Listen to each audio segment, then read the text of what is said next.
here's what this is. You're joining Monday night reading. This is something that I started because I have experience in fiction and nonfiction, and I feel that it's unfortunate that nonfiction authors don't do readings the way fiction authors do readings. So I decided we needed to change that. And so Monday Night Reading was born. I'm so proud that we are able to feature so many top 3 book workshop alums in Monday Night Reading. And Tricia was just saying she's been to almost all of these since she started the group, and now you're in it. And it's kind of a full circle moment, yeah? Oh my gosh, yes. I can't believe it. It is a full circle moment, because I remember first starting out on your workshop and going to Monday Night Reading and thinking that's somebody else. Like, that's so far away. And yeah, it's amazing. Yeah.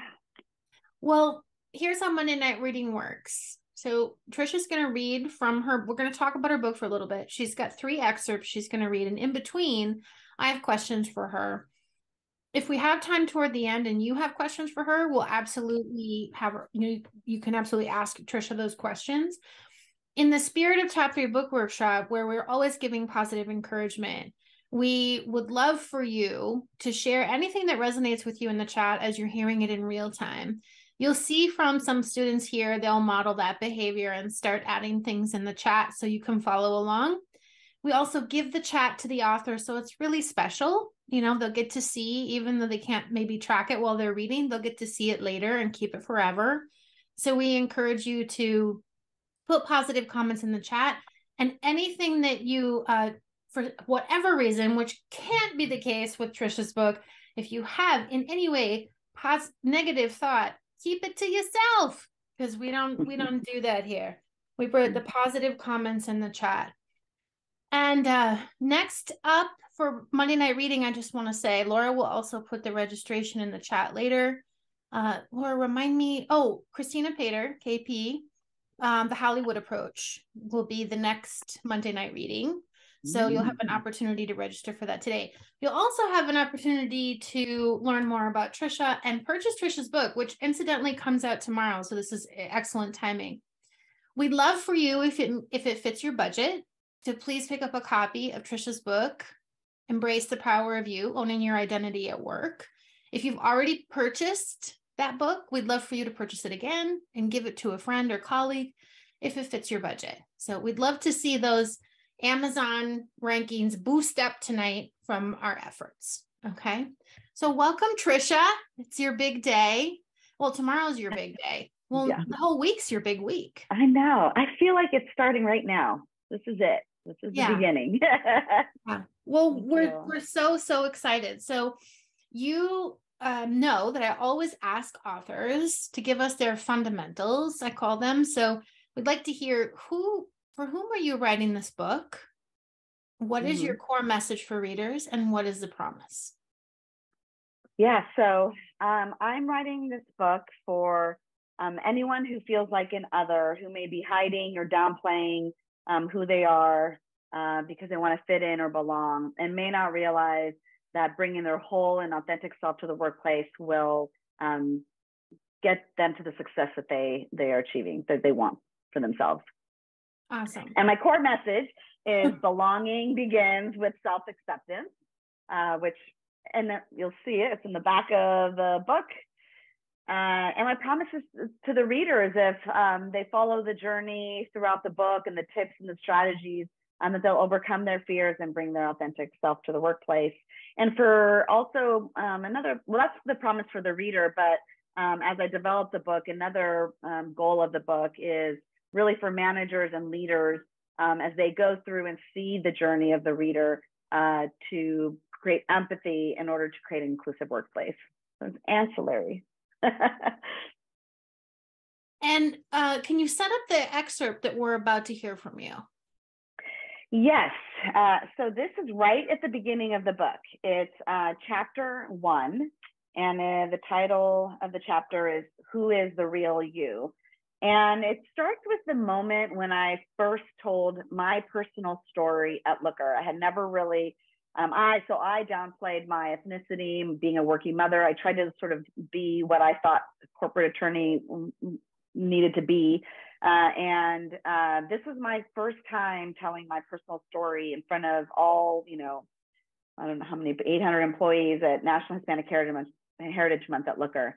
The chapter goes back in time into kind of why this particular moment was so hard for me and the things I did at an early age and what I learned at an early age about my environment, of why I had some of those fears. Wonderful. And when you're done with this excerpt, we'll break for some questions and then we'll read the next one. All right, here you go, Tricia. Okay. All right, here's my book. So let's see. So fast that I'm sure everyone around me can see it beating out of my body. I practice my relaxation techniques, close my eyes, and slowly take 3 breaths. I enter the stairwell on my way to the conference room where I am about to deliver my story to the whole company. The talk had actually been my own idea, but in this moment, I regret suggesting it. Alone in the top of the stairwell, I stop and I pause. Another deep breath. I remember a quote from poet Maya Angelou, "I come as one, but I stand as 10,000. You may feel alone, I remind myself, but you stand as 10,000. I arrive in the conference room and watch our employees gather. I smile. You know that fake smile, like everything is totally okay and that you've got this? I'm the general counsel of a hot Silicon Valley tech company, for God's sakes. Why wouldn't I have this? The clock inches towards the top of the hour. Time for me to start. The CEO takes a seat in the front row. I glance at him.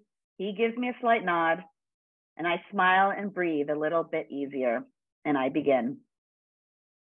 The road to that moment was not easy. It was during National Hispanic Heritage Month at Looker, a data analytics company in Santa Cruz, California. This is where I told my story for the first time. My parents are both immigrants to this country. They met in Los Angeles and worked several jobs to make a life for themselves. For them, success was defined by providing their children with a better life and a good education. When I was born, we lived in a predominantly Latino community in Los Angeles. My parents managed an apartment building, which allowed them to live rent-free and gave them a chance to save up for a house. And when my sister and I were about to start elementary school, they wanted us to have the opportunity to get a better education. So they moved us out of the city and into the suburbs and enrolled us in a local Catholic school. My mom used to say to me, "They can always take away your things, but they can never take away your education." I'm not sure who they were in this advice, but it was something that was drilled into my head every day. Education would be my ticket to the American dream. My school was predominantly white, with very few Latinos and even fewer Black students. All of our teachers and coaches were white, and I quickly realized that my family was different. My parents had thick Spanish accents. We had relatives in faraway countries, and our traditions and celebrations were different than those of my classmates. Even at that young age, I picked up these differences. As I started every new chapter of my life, I kept conforming as my guiding principle. I was usually the only person of color in the room, and many times the only woman. The skills I learned in grade school to keep from standing out, such as adapting my clothes and hairstyle to the accepted fashion, or laughing or staying silent at uncomfortable remarks, served me really well in the professional world. I had the routine down cold. Walk into a room, scan it, and then adapt. I called this the scan, evaluate, adapt process. How many women are in the room? Are there any people of color here?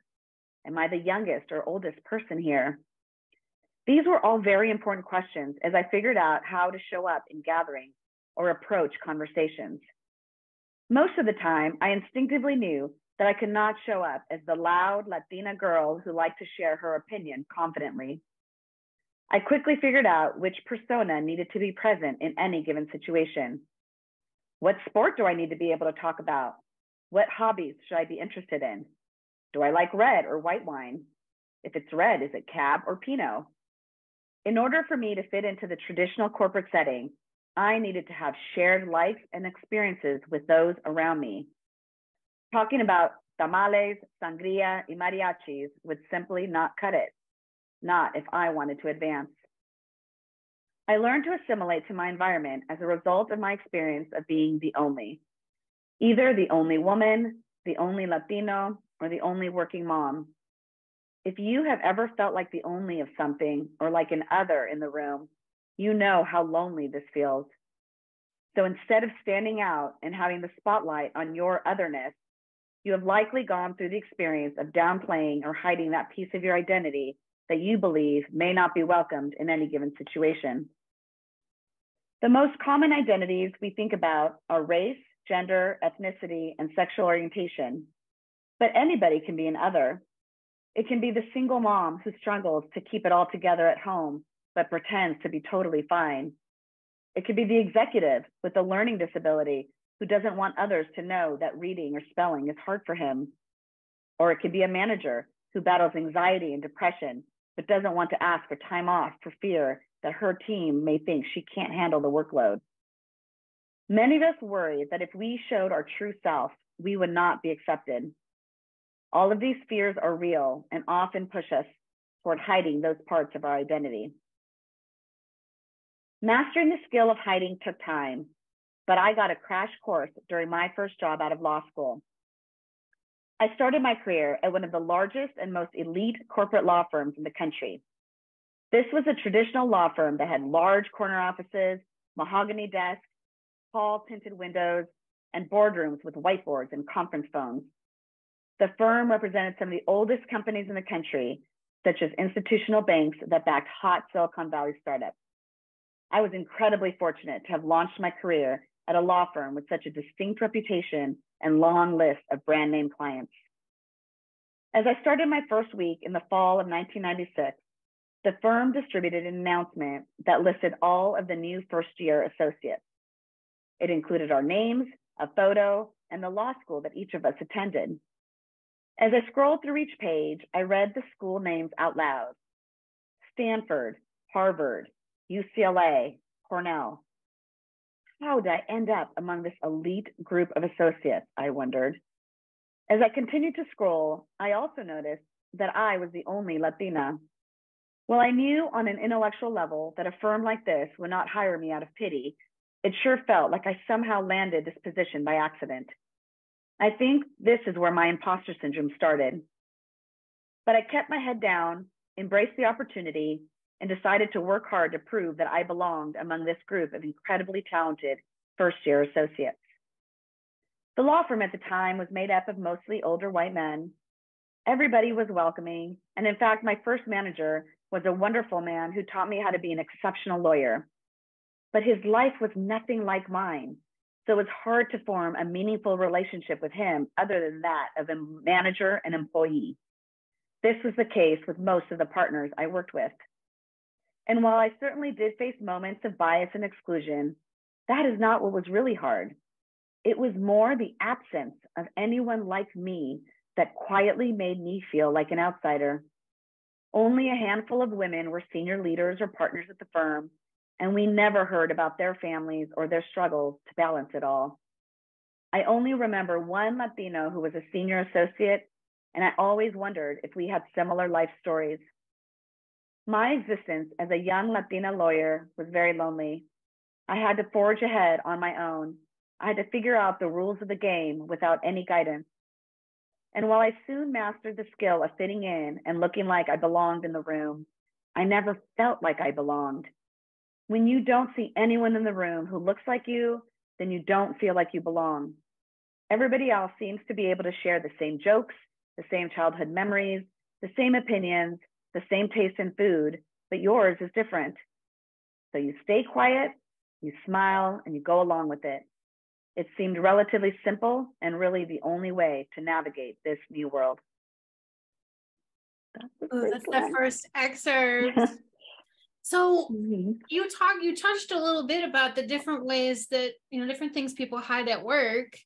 I know you talk in your book about different aspects, different types of people and the identities they hide. I personally remember before I was out hiding I actually remember I got engaged And then everybody asked me about it at work, but I wasn't out. And so they made all these assumptions about gender, and I just didn't say anything. Yeah. Yeah. And it felt awful. It just felt completely terrible. Mm-hmm. And so I totally relate to this, and how much better it felt when I was my authentic self. And I like that what you said about I stand for 10,000, because I think about all the people who came into that work environment after me, and the things that I put in place just by being open about my story that other people after me can benefit from. So I'm just curious if you could share, what are some of the other stories in the book that you're excited to share? I mean, I know, having been your editor, what they are, but if you would share with the group, and what are some other stories that you've heard that you wrote in the book? Yeah, there's a number of different stories. There's stories from other Latinas who've had similar experiences of not only hiding their ethnic background, but also economic class is another one, and that doesn't correlate necessarily to race, but economic class, being adopted is another one where people don't want to talk about it, or even single mom. I'll also talk someone in the story who hid their mental health diagnosis, and how that can be a real struggle when you're supposed to have it all put together at work, but yet you're struggling at home. I have a lot of stories about working mothers who, again, you have to walk back in the day. You had to come in 8 to 5. There's no flex time, no part time, no remote. And how do you balance that with children at home and daycare and not having the right resources? I have a story. Gina's story is in the book, and she really had. And she's a Black woman, but she almost had to shed her ethnicity in the sense of how she showed up in corporate life. She, didn't have her natural locks, and she had a corporate uniform that she would use, and was really hiding sort of all of her rich cultural identity. So there's just a lot. Oh, and then also around LGBTQ, I have a gay Black man and his story of how by him showing up incredibly himself frees other members of the LGBT community to be themselves in the workplace. So, I mean, there's just, it's filled with different stories. I really grasp onto the storytelling part of your workshop, because I think that the storytelling piece is what allows us to connect with each other, because we all have something we struggle with. But when you start hearing someone else's story, you can connect with them, and you can also start creating empathy and realize we're all more alike than we are different. And so that's one of my goals by using a lot of stories in the book. One of the stories that I will never forget, and I'll never forget when you first showed it to me, is when you were having to go into the parking ramp and to nurse your daughter. Is it this daughter that's here? It is this daughter. And today that would seem like, what is going on? But I hope it is true mostly today, but you couldn't leave and you had to go down. And so your husband, who's also here, would bring your daughter and you run downstairs to the parking garage where nobody knew what was going on, nurse your baby, and run back upstairs. Yes. Yeah. So my beautiful daughter, Sophia, would not take the bottle. She is as independent and fierce as she is today as she was at 3 months old. And so we, even though we tried desperately to get her off, stop nursing and take the bottle, she wouldn't. And so, I had to be in the office 8 to 6 every day, and I had to nurse her. She would not eat if I did not nurse her. And I was in that moment in time in a company that was all male. There were no women in leadership. There were no ERGs. There's not one, even a woman that I could look to say, like, how do I do this? What am I supposed to do? I don't know how to balance this. I don't know how to be a mother in the workplace. And there were no nursing rooms. there were no, there's no flex time. I couldn't, work, part-time or remote. So I had to do this. And so we lived relatively close, so he could, run over, and I would run in the garage and nurse her. But, I was, part of the leadership team. So we'd often have meetings about 30, 40 minutes away. And so I'd have to go over there for all day meetings, and Derek would follow me and sit in the garage. And while I was in my meetings, and we didn't have text at the time. So he's just like waiting for me. I'd show up whenever. Oh my goodness. So I was a stalker with a baby, basically. Yeah. He'd be like, here. So, but that's an example of, you can't share that, so no one can help you, and no one can give you any guidance, and nobody knows what's really going on with you. No. Yeah. And I was being tested too, like, am I committed to my job? Would I travel? All the things. So I felt and I was a sole breadwinner because Derek was at home with Sophia.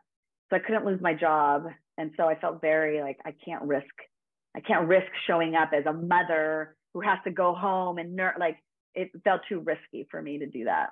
And I think what I learned from your book, and what I think you'll all learn from Tricia's book, is that we all feel that risk. A person who feels othered is in the room, in the workplace, or among other colleagues, also feels the risk, right? So it's a different kind of risk. And do you say it? Do you not? A lot of people just keep their head down, and it does affect, as you note in your book, also work, and ultimately affects the company's bottom line, frankly, because you have people who aren't working at their high performance and aren't happy because they're dealing with these issues. So I think your book has such far-reaching implications for people to learn more about. So let's do another reading. Okay. It's a continuation, right? It is. Yeah. All right. So we'll do another reading and then some more questions. Okay. So we'll keep going here. Let's see. Everyone seems like they belong here except me. As I progressed through that first year at the law firm, I looked for things that felt or sounded familiar, but there was not much I could relate to. I was not an avid golfer. I did not have love for sushi or shrimp. I did not enjoy wearing suits. In fact, the only time I felt truly comfortable in that building was at night, when I could put my hair up in a ponytail, kick off my heels, and enjoy my nightly chat with the janitor. As a first-year associate at a large corporate law firm, you pretty much work all the time. Back in the 1990s, we did not bring computers home, so we would stay at the firm late into the evening. For me, that was usually around 11 p.m. A funny thing happens at night at a law firm. As the clock gets to 6 p.m., the staff and partners begin to shuffle home to their families. The phones and fax machines stop ringing, and the hustle and bustle of the day starts to slowly dissipate. And suddenly, it becomes quiet. Generally, the only people left in the office are the first and second year associates trying to make sense of the crazy day that just finished. Every evening during my first year, we would all slowly emerge from our offices like toddlers peeking their heads out of their bedrooms after lights out, often simply looking for someone to commiserate with. Little by little, people trickled home, but I did not. I was usually the one that stayed at the office the latest. I was determined to make it as a lawyer, no matter how hard it was. I learned this work ethic from my parents. Every evening, I would enjoy a small moment around 9 p.m. when the janitorial crew would come by. Often, it was one particular older Latino gentleman who would come into my office to clean out my garbage can. I remember smiling and saying hello to him in Spanish every night. Hola, ¿cómo estás esta noche? I remember the first time I said hello to him. He looked surprised that I spoke to him, especially in Spanish. I'm not sure many, if any of the associates ever really talked to him, but I did. We would chat for a moment. He would empty my wastebasket and then go on to the next office. But there was something familiar about his voice and his mannerisms that made my body relax and feel at ease. I would often think about his family, since his shift started so late in the evening. I wondered whether he had children and whether he had to leave them behind to go to work at night. My dad also worked evenings when I was growing up, So he reminded me so much of him. I admired this man for his work ethic and for doing a job that most did not want. I liked acknowledging him and thanking him every night for keeping our offices clean. Looking back, I felt more comfortable talking with the cleaning crew than I did talking with the law firm partners. Because of moments like these, I came to believe that I was not worthy enough to be an associate at this prestigious law firm. When you don't see or relate to anyone else in the room, you soon assume that everyone else belongs there except you. Hiding my identity makes me feel lonely. It wasn't too hard for me to hide my ethnic identity. As a lighter-skinned Latina, I could often pass as white. It was even easier after I got married and went from Patricia Montalvo to Tricia Timm. I held the belief that if I hid or downplayed my ethnicity, I would progress in the workplace. I was surprised to learn that I was not alone in feeling this way. According to a study by the think tank Coqual, 76% of Latinos expend energy on repressing parts of their personas in the workplace. They cover or downplay who they are and modify their appearance, their body language, their communication style, and their leadership presence. Another unfortunate consequence of hiding is that others around you are uninhibited about what they say. I sat in silence more times than I care to admit as people around me made jokes about my ethnic background without knowing they were talking about me. A little bit of my sense of self-worth was lost every time a classmate would say a derogatory remark about Latinos, a coworker expressed frustration about diversity efforts in the workplace, or a soccer mom complained about the injustice of affirmative action in the college application process. All of these societal and cultural moments kept reinforcing the messages to me that I was somehow lesser than those around me. Despite all the success I had learned with my hard work and perseverance, I did not feel entitled to it. As a member of an underrepresented group, I internalized the belief that I somehow got an unfair advantage because of affirmative action programs or diversity mandates. And this belief worked its way inside me. And I came to question whether I deserved all my success despite my hard work. I started to wonder if I had genuinely earned everything I had achieved and if I belonged in the room after all. This led to self-doubt and my need to prove myself at all costs. The weight of hiding who you are is heavy. You can lug it around for a long time, but after a while, the loneliness and shame start to overshadow your everyday life. It took me 2 decades to realize this. Trying to prove my worth meant setting unrealistic expectations of myself. I went through each stage of life like a checklist. Head down, keep up the pretense, and don't rock the boat. I kept going and never looked up. My checklist looked like graduate high school, graduate college, graduate law school, join big law firm, get married, have kids, become general counsel. On paper, this all looked like success. But these check marks do not show all the bumps, bruises, and tears it took to get there. I want to pause here and acknowledge the tremendous privilege I've had, though, in my life. I had 2 parents who decided to stay married and raise their kids together. They intentionally moved us into a middle-class neighborhood so that I could have a sense of safety. They worked multiple jobs to give me a first-class education, which ultimately led me to college and law school. While we certainly had our own challenges, I'm keenly aware that not everyone gets those opportunities. Some of you may have grown up in the foster care system. Some of you may have been raised in a low-income community and as a result experienced higher levels of violence, lacked access to affordable health care, or attended under-resourced schools. Some of you may have grown up in a wealthy home and what appeared to be the perfect family, but behind closed doors, family members battled with mental health conditions or addiction. Some of you may have been a child of divorced parents. I recognize that the playing field is not level, and some of us started ahead of others. But as I will explain later in this book, no matter what obstacle or boulder was put in front of you, overcoming that challenge and wanting a better life for yourself has created a resilience in you that you don't even know you have. Stick with me on this journey because I know that you too can get to a place where you will lovingly embrace who you are and where you came from, and realize that your unique perspective adds tremendous value and is exactly what is needed in the world right now. beginning with self-acceptance. After 20 years, I had completed all of the items on my life checklist. I had overcome all odds to get there. The number of Latinas who attend a 4-year university is small to begin with. And if you take that group and track how many go to law school, the number gets even smaller. Few pass the bar and hardly any join a corporate law firm. And if you, like me, beat all odds and join a corporate law firm or in-house legal department, once you get there, there's no one that looks like you or few that sponsor you. But for me, instead of feeling proud of all of these accomplishments, I was lost. I had spent my whole life seeking everyone else's acceptance but my own. During school, I had changed my appearance and style to look like the other students. As an attorney, I adapted my social likes and dislikes to integrate with the corporate culture around me. And as a working parent, I pretended not to be devoted to my children while at work, and on the soccer field, I pretended not to be an accomplished lawyer.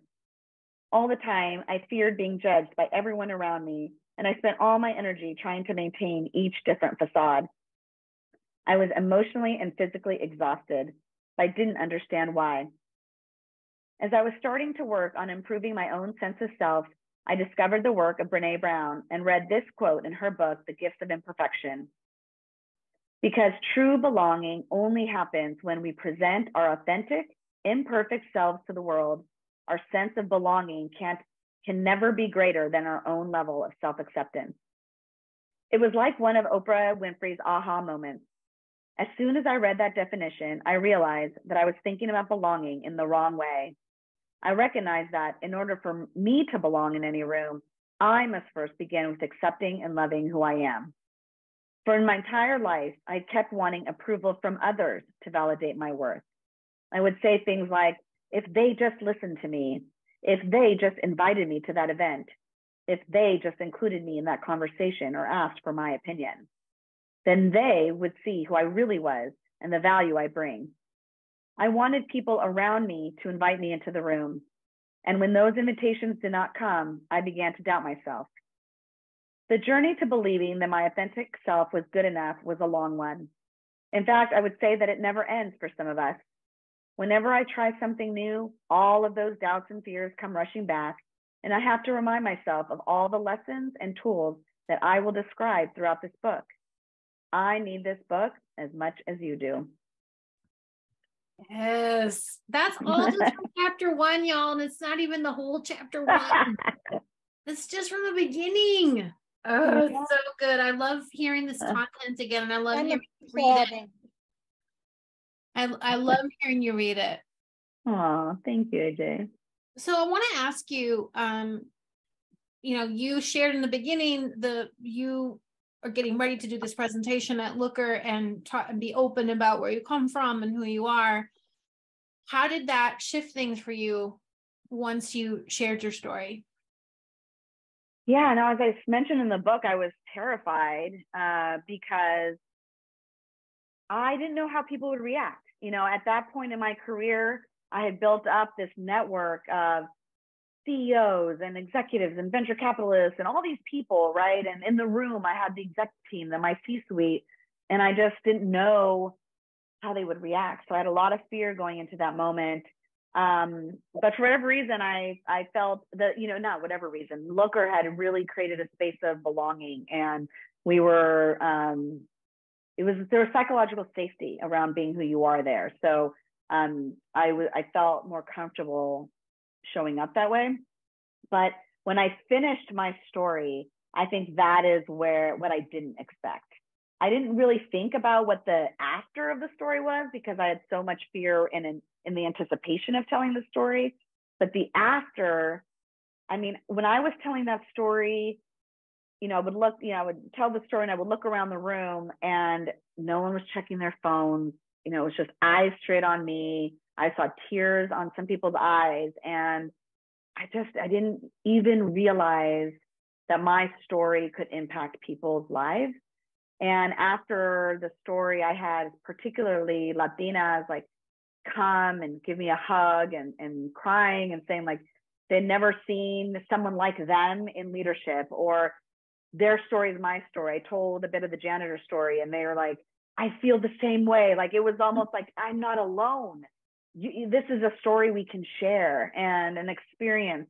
And it's not a weird one, like, oh, you're like me. And I'm like, yeah, I'm like you. And that my story is your story kept coming.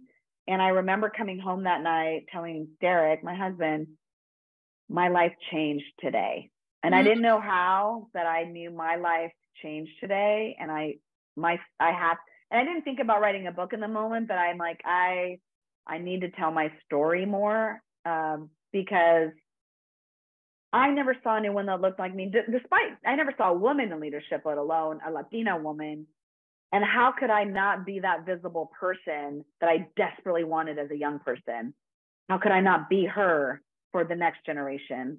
So I've loved, and that's what I believe has carried you through in writing this book. You've been so, I mean, can't hardly think of another one of my author students who just systematically stayed the course, just kept it going like a drumbeat.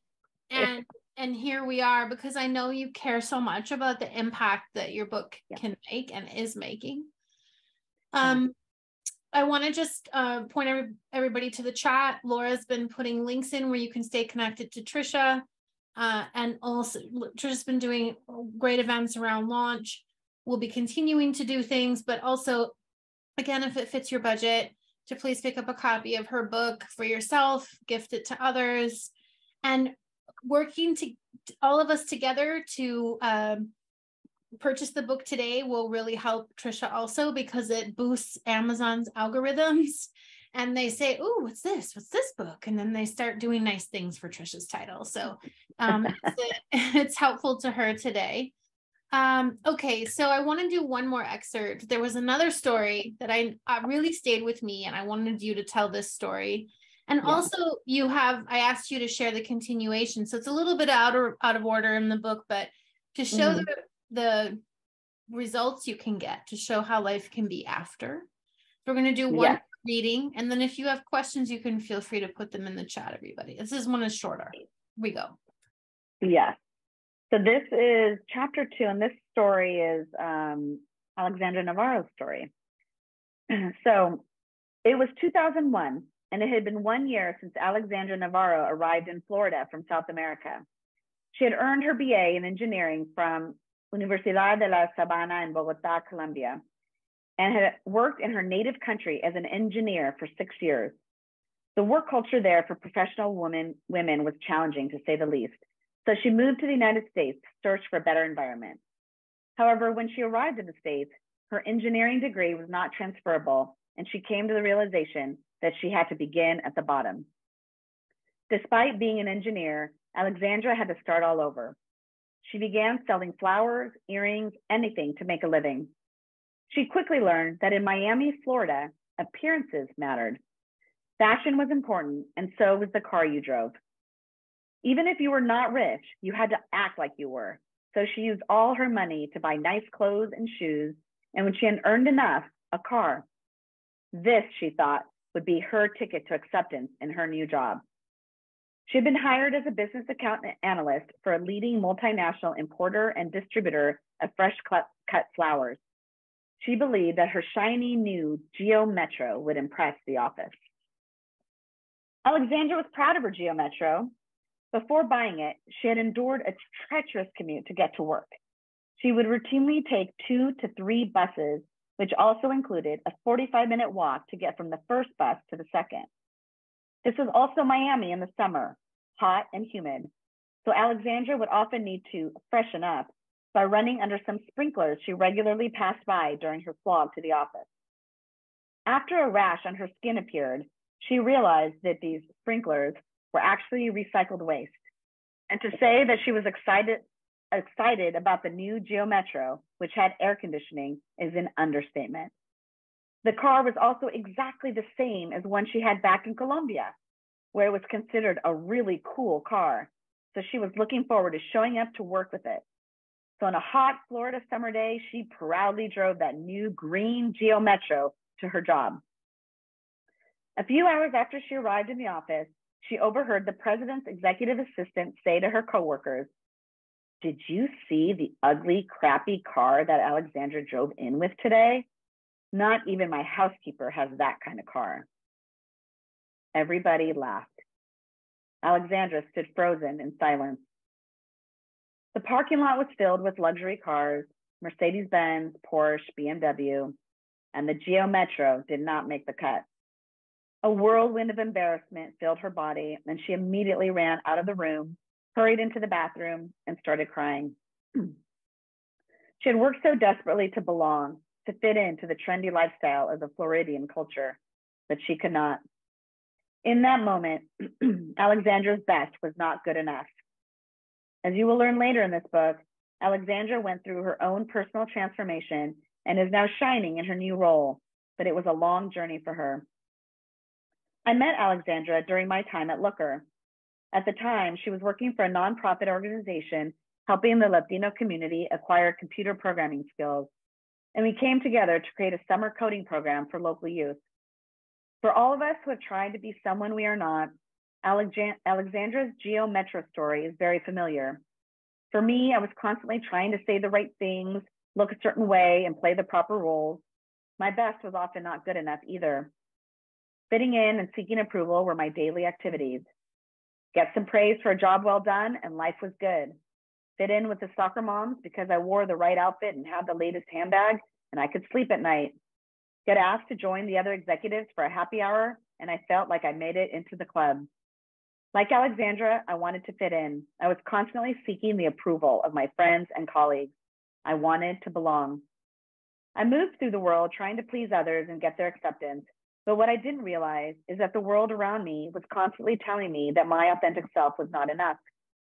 If your particular identity makes others in the room feel uncomfortable, then how are you supposed to show up as your authentic self? And how are you expected to get the approval that you're so desperately seeking? I didn't realize that I was swimming against a current that was pulling me under with each attempt to fit in. And then I think you told me to finish going back. So later in the book, we kind of go back to Alexandra in chapter 5. And the chapter title is Belonging Begins with Self-Acceptance. For Alexandra Navarro, whom you first met in chapter 2, the road to self-acceptance has been a slow journey of self-discovery. Back in Colombia, Alexandra was important and someone with opportunities. She was a sought-after speaker and was even featured on television. But when she arrived in the United States, she was nobody. In her words, less than nobody. She knew she had so many talents to share with the world, but could not find a way to use them effectively. Two versions of Alexandra soon developed as she traveled back and forth from Colombia. She didn't know who she was and where she belonged. She no longer felt like she belonged in Colombia, and she knew that she did not fit in the United States. The Geo Metro incident in which her coworkers mocked her car confirmed that for her, and she felt lost. Not surprisingly, during this time, Alexandra also grew disconnected from her husband and children. In fact, most of the time, she only wanted to be with her mom and dad. She didn't have much money and was emotionally drained. She felt hopeless and like she had hit rock bottom. Realizing that something needed to change, Alexandra asked her husband if she could take some time away from the family to rediscover herself. So for the next year, she traveled, met the Pope and the Dalai Lama, and went inward to try to understand her emotions and purpose. Alexandra was experiencing her contraction phase. She wanted to find the resources she needed to be able to respond with compassion when she was mistreated. It was during this self-discovery process that she identified her core values of family, faith, and authenticity. And these three values are now her guiding light in any situation. Alexandra returned to her family and started a new life by approaching situations from a place of compassion rather than judgment. She also realized that life was a series of Geo Metro moments, and our job is to learn how to respond to them. With each moment, you learn and grow to become a better version of yourself. Each time you are showing up more authentically. Yeah. Yay. Yay. So just briefly, because you mentioned the contraction phase. Yeah. Can you just explain to people about the phases you talk about coming into belonging and self-acceptance? Yeah, this is I call it the wave theory, and like a series of waves. You know, a wave goes up and it goes down, and sometimes a wave goes really high up and then it crashes. And what the wave theory is saying is that we really should be striving for gentle waves that we go through in life. When we're expanding, we're in a flow. And we all know this when we are in our flow. Everything is going well, our job is going well, we feel good, opportunities are coming, and that's the expansion phase. And at some point in that phase, something happens. All of a sudden, things are getting harder, your boss is, writing you, your relationship is strained, like something starts happening and things get harder and you start feeling that tug. And most of us, or at least what I was doing was like, you just push through it. You just like keep going. You're like, I'm just going to keep going, even though this job is hard and this relationship is strained and all these, and you keep going and you're not really reflecting like what is happening. Maybe I do need to rest. Maybe I need a new job. Maybe, all of these things that in order for us to be, from a sense of well-being.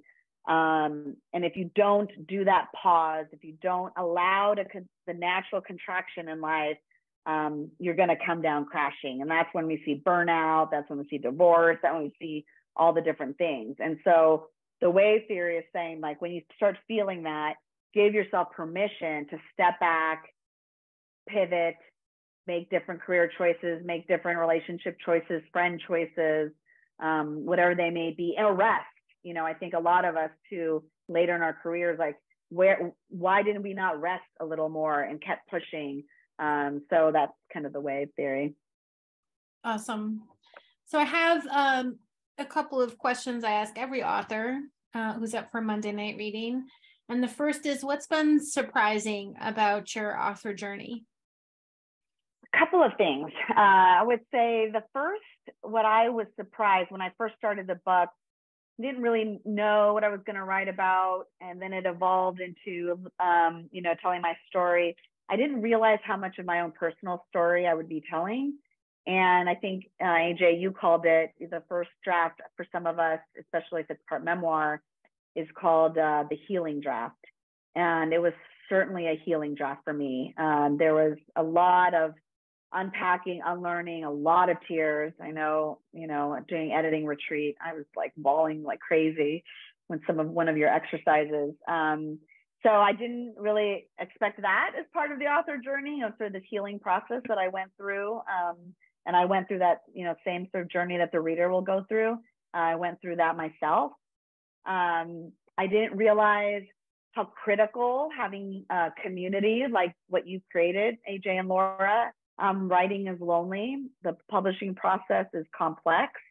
And, I know 100% that I would not have gone through it without this community. At any single day, I could jump on Zoom and there's Laura, there's AJ, there's Mara, there's Ellen, like, there's somebody, right? And, they know your story, they know your struggles. You can ask any question, or you can just, say, hey, just, it's okay if you can't write today, just be in community with each other. And that community, I mean, it just has continued to show up, and I'm just so grateful. And I didn't realize that when I started writing, how much of a community I would need. Mm-hmm. And lastly, I would say, I did not expect how much marketing was involved. That's on your mind right now, I know. What is this? Right? So I had no platform, no newsletter. I'm a lawyer, for God's sake. I'm like the behind the scenes. I sit at my desk, give the CEO their thing, this was really, really hard. And I remember when my publisher, when we first started talking about the cover design, they said, what we need to do is we need to put your picture, your face on the book. And my reaction was like, are you crazy? Like, my face? Like, no, like, I just said, no way. But what they were trying to say to me is, your message is about being a visible Latina. Like, we don't have visible Latinas and leaders. How can they be inspired if they can't see you, like literally see you? And I was like, okay, so we compromised on this little tiny picture. It's on the book, it's here. It is pretty tiny. It is pretty tiny on the back.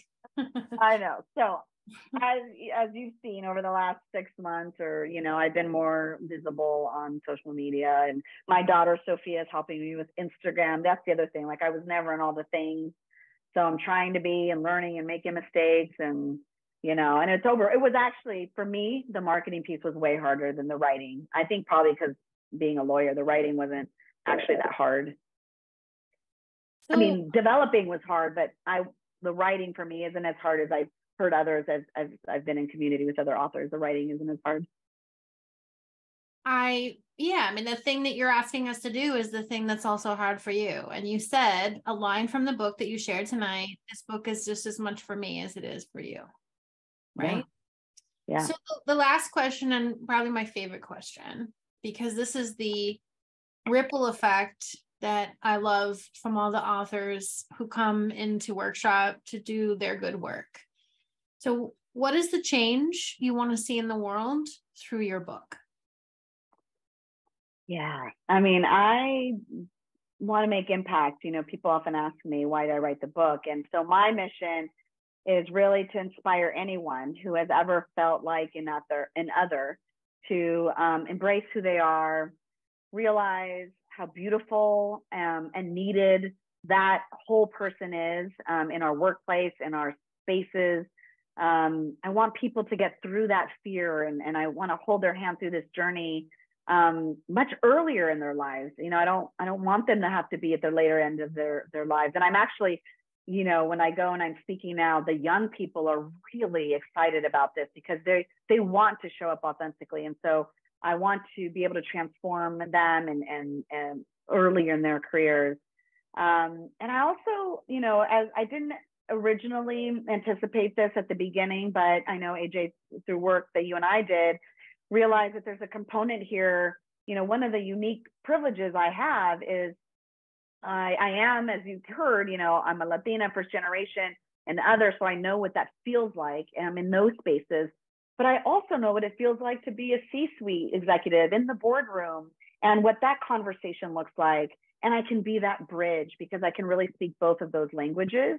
And so I added these manager strategies at the end of each chapter in hopes that this book can be used in organizations and in ERGs or in book clubs where there's so many self-reflection questions. There's next right things. There's a lot of activity and action items in the book that it can be used as a tool. And if leaders and managers read the book, and as you heard some passages tonight, they can sort of view my life experience from a different perspective and what it might feel like for other people in their organization. And it'll start creating some of that empathy that I hope will help move and progress the conversation around inclusion in the workplace. We need your voice, and you did it. And I remember when you started on this process, you had so many questions, and you kept having so many questions. Yeah, sorry. No, I love it. I love it when people have questions, because that means you're engaged and you really want excellence. You want to be able to deliver the transformation you promise. And I know you did that. I'm certain that you did that. And we're so incredibly proud of you. Real quick, what do you have going on tomorrow for launch day that the public can join in? Yeah, two amazing events. So How Women Lead is holding a virtual event, which is moderated by Deepa Prasuthaman, who's the author of The First, The Few, The Only. So I'm excited. That's at 9 a.m. Pacific time. And for those local, I'm actually doing an in-person event as well at Santa Clara University School of Law, which is being hosted by CHIPS and several other student organizations, including Women in Law, High Tech Law, and Latina, the Latinx organization. And we're also having a fireside chat and signing books in person and celebrating. That's just like a celebration. So what I love about, I know you asked about like book launch, what it should feel like. And I really was very intentional about creating a place where, I'm with the people, that have been supported me. And also in law school, I picked it because students are going to be there. We're giving free books to all the students that are coming. Oh, yeah. Yeah. We got some sponsors to fund that. Yeah. So, I'm excited about that event. Oh my gosh, you're getting right in front of it before they go into the workplace. That's what I love. That's what I love to hear. Go on LinkedIn, everybody, if you want to see about Tricia's event tomorrow, which is at 9 a.m. Pacific. That one's going to be really great to come and see that. And if you're an author and you're thinking about how am I going to market my book, it's always good to participate in author events, even if the topic isn't necessarily relatable to you, because you can see how people do things and you can get ideas for your own stuff. Tricia, here you are. I told you this once, that the pub date is not the finish line. It's the starting gate. So here we go. Thank you to everybody who showed up to support Tricia today. Yes.